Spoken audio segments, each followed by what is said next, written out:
Okey, Assalamualaikum kawan-kawan semua. Okey, hari ini saya akan tunjuk macam mana cara nak kelar.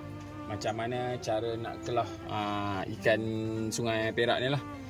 Contoh ikan terobok ke, ikan tenggalan ke, apa-apa segala-galanya ikan lah yang bertulang. Okey, macam mana kita nak kelar bagi sampai tulang dia tu hilang. Okey, cara-cara dia senang je. Okey, ikan terobok ni kalau ikutkan jangan buang sisik lah. Kalau kita nak makan sedap, kita nak buat apa bakar apa semua. Tapi pada yang mana-mana yang takut dengan tulang, tak makan tu disebabkan tulang. Jadi kita boleh ikut cara ni. Ni contoh je lah, salah satu dia. Okey, cara dia kita ambil pisau yang tajam, yang nipis lah pisau yang nipis yang tajam. Okey, kita kelar daripada ekor ataupun daripada atas pun boleh juga. Okey, contoh maksud saya ni, kita ambil ni, kita kelar dia sampai dia ada bunyi petak-petak. Maksudnya tu tulang dia tu dah patah. Kita buat macam tu. Okey, kita kelar macam tu saja. Halus-halus. Kita kelar kecil-kecil. Sampailah bunyi tulang dia tu.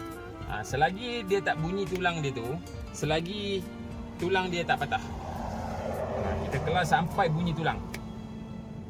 Okay, kita kelar sampai kat kepala. Sebab ikan terobok ni boleh dikategorikan antara ikan yang paling banyak tulang. Okay, kita kelar je halus-halus.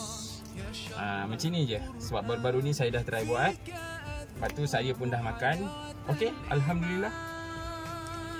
Puas hatilah. Kira tulang tu tak ada. Bukan tak ada, tapi tak ada rasa lah tulang dia tu. Sebab kita dah kelar halus-halus kan. Kita kena kelar dia ke setiap bahagian. Sebab bahagian dia ni, kalau macam ni, sini kurang dah tulang. Ini memang kawasan yang paling banyak tulang. Kawasan atas ni dengan kawasan sini, ni paling banyak tulang. Jadi sekarang ni kita kelar je sampai bunyi kerak-kerak-kerak. Maksudnya tulang dia tu dah putus-putus dah semuanya. Kita kelar sahaja. Tapi pastikan pisau tajam lah. Kalau pisau tak tajam, habis pecah isi dia. Sebab ikan terobok ni ke antara ikan yang lembut jugalah.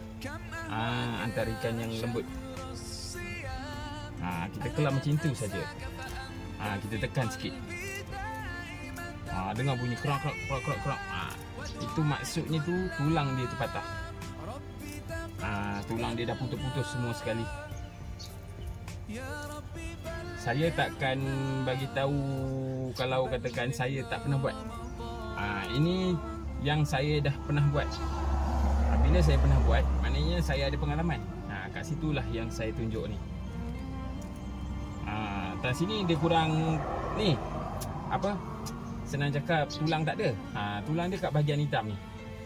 Jadi sekarang ni kita kelar dia belah atas ni saja. Macam ni. Kita kelar dia bahagian yang ada tulang sahaja. Sampailah bahagian kepala.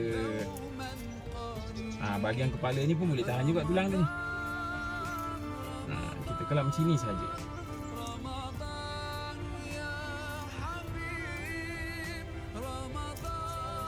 Dia senang je kalau kita tahu. Tak tahu tu yang susah tu. Ini contoh lah ni. Ni secara manual lah secara manual. Tulang dia bukannya tak ada, tapi tulang dia dah putus-putus. Jadi kita makan tu mudah. Ni pun tempat yang tulang banyak. Ni antara tempat yang tulang banyak ni. Jadi kita kena kelar macam ni. Macam ni. Okey, kalau kita tengok dalam dia ni. Okey, kalau kita tengok tak ada dah tulang dia. Tulang dia tak ada. Jadi kalau kita tolak pula sebelah dia, sama juga tulang dia tak ada. Tulang dia dah jadi nipis. Dia jadi kecil. Jadi mudah untuk kita makan. Tu contoh salah satu cara dia lah. Kalau kita nak kelar. Kita nak kelar ikan-ikan apa pun tak kisah pun. Yang penting kita kena buang sisik. Tapi kok mana pun, ikan ni kalau ikutkan betulnya tak boleh buang sisik. Nak sedap. Tapi kalau nak disebabkan nak mudah kita makan, elok kita buang sisik.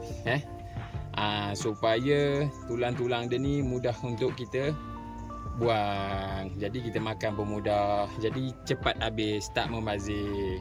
Okey, kalau ilmu ni bermanfaat untuk korang semua, jangan lupa like, comment, share. Jangan lupa tak ada butang follow tu. Kita follow ramai-ramai lagi. Okey. Apa-apa pun kita cuba yang terbaik. Okey, mantap.